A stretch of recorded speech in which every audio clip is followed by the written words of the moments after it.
ফাঁসি ফাঁসি ফাঁসি চাই, ওই সন্ত্রাসীদের কালো হাত ওই আওয়ামী লীগের কালো হাত ওই ইন্ডিয়ার কালো হাত ওই ইন্ডিয়ার কালো হাত তার পরবর্তীতে বাংলাদেশে তার পেশাররা ছাত্রলীগ, আওয়ামী লীগ, যুবলীগ এবং পুলিশ এবং সেনাবাহিনীতে কিছু তার দেশের এখনো পর্যন্ত বাংলাদেশে রয়ে গিয়েছে।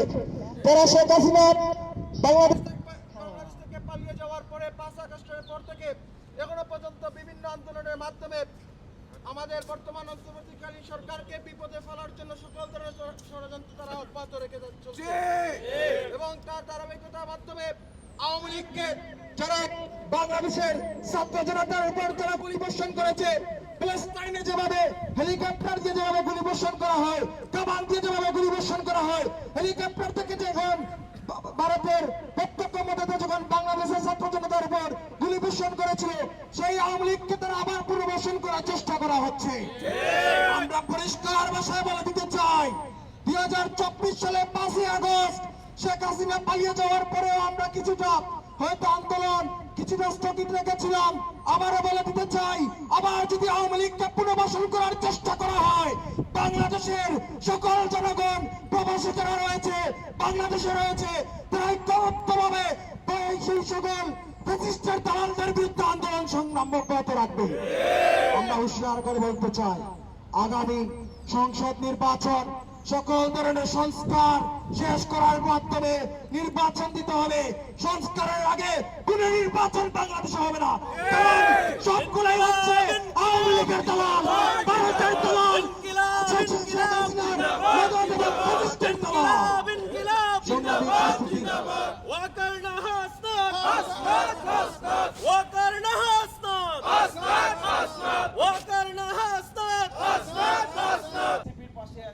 এনসিপির হাত ধরেই এর পরিবর্তন আসবে। যতক্ষণ পর্যন্ত ছাত্রদের বিচার সম্পন্ন না হয়েছে, নির্যাতিত যারা আমাদের শহীদ হয়েছেন, শহীদের বিচার আমরা যতক্ষণ পর্যন্ত না পেয়েছি, আমরা কিন্তু কোনো নির্বাচন আমরা চাই না। আমরা চাই এটা বিচার হবে আগে, তারপর আমরা নির্বাচন চাই, নির্বাচনের মাধ্যমে সুষ্ঠু। আমরা অবগত আছি বিগত 5 আগস্টের মধ্য দিয়ে বাংলাদেশের 16 বছরের ফ্যাসিস্ট সরকার, বাংলাদেশের প্রথম ফ্যাসিস্ট পাকশালী গঠন করা শেখ মুজিবের মেয়ে শেখ হাসিনার মধ্য দিয়ে আমরা করতে হবে। সংস্কার পরবর্তী সময়ে নির্বাচনের চিন্তা করতে হবে, না হলে দেখা যাবে সেই বঙ্গুর বাংলাদেশ আমরা আবার ভেঙে যাব। আমরা দেখতে পাই চাঁদাবাজি, হারানি সবকিছু আবার শুরু হয়েছে।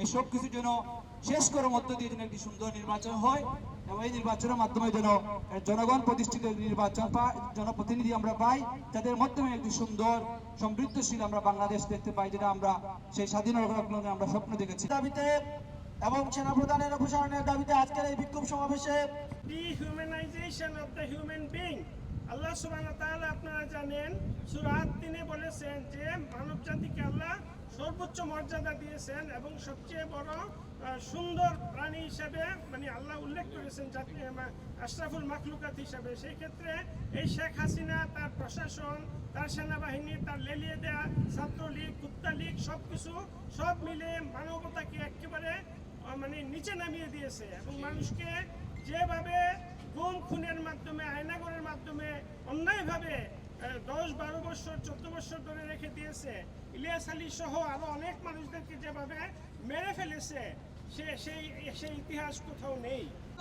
যারা আন্দোলন করেছে আমরা জানি কিভাবে আন্দোলন করতে হয়। যদি শেখ হাসিনার প্রতি আবার কোনো ধরনের দরদ দেখানো হয়, লন্ডন থেকে আমরা যত মানবাধিকার সংগঠন আছে আপনাদের অবৈধ হয়ে আমরা আন্দোলনের ডাক দিব। শেখ হাসিনা সহ আপনাদের সবাইকে বাংলাদেশ থেকে বিতাড়িত করব, এই বলে বক্তব্য আমরা নিশ্চিত না করা হয়, এই যুগের তিতুমির আপনাদের বিচার যদি নিশ্চিত না করা হয়, আমরা আবার বিদেশি প্যানেলগুলোতে বাংলাদেশের ছাত্র জনতার, বাংলাদেশের মানুষের কথা তুলে ধরব। বাংলাদেশে আওয়ামী লীগের পুনর্বাসন হতে দেব না, দেব না, দেব না। আমরা বেঁচে থাকতে আওয়ামী লীগের পুনর্বাসন হবে না।